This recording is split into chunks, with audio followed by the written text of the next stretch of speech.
Hi, I'm Jeremy, and you're listening to Verse by Verse. God's presence in the Old Testament was closely tied to the Ark of the Covenant, the beautiful, ornate golden chest that housed the Ten Commandments and served as a physical representation of God's heavenly throne. The priests would carry it wherever God led them, including into battle.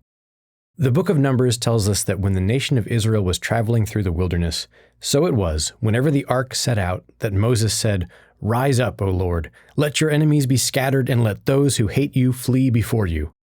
And when it rested, he said, "Return, O Lord, to the many thousands of Israel." That's Numbers 10, verses 35 through 36. Our verses today are in Psalm 24, which is a psalm of David's divided into 3 parts. The first part praises God as the creator and master of the earth and everyone in it. The second part discusses the character traits of the kind of person God wants within his presence. And the third part, the part we're going to look at today, is this swelling sort of triumphant shout of praise, with God returning to a city after a decisive victory. It's possible that this psalm was originally intended to be sung as Israel's army was returning from battle, maybe even carrying the ark that signified God's presence among his people. We don't know for sure, but the imagery it paints of standing in God's presence and of his victory in battle is front and center in this hymn. That brings us to verse 7, which starts by personifying the gates of Jerusalem, ordering them to lift themselves up in the presence of God.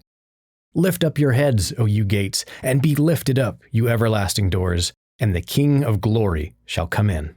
Then there's a call and response, almost a challenge from the gates. Who is this King of glory? Why should we open for him? What are his qualifications? The next line answers.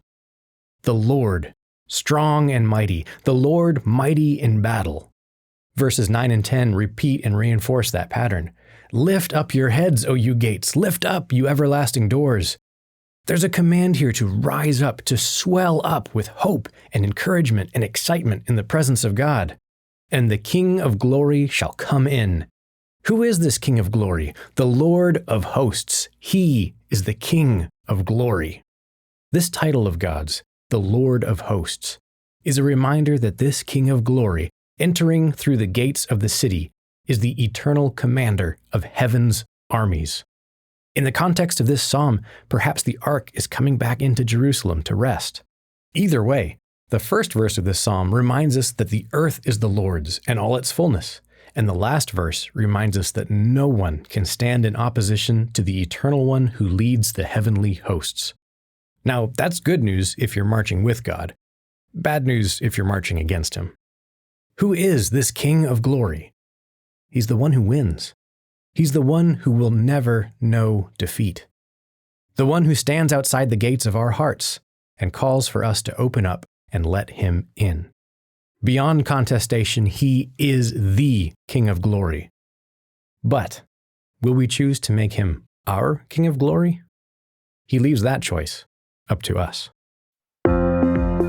Verse by Verse is a companion podcast to the Daily Bible Verse blog, which you can find on the Life, Hope, and Truth Learning Center.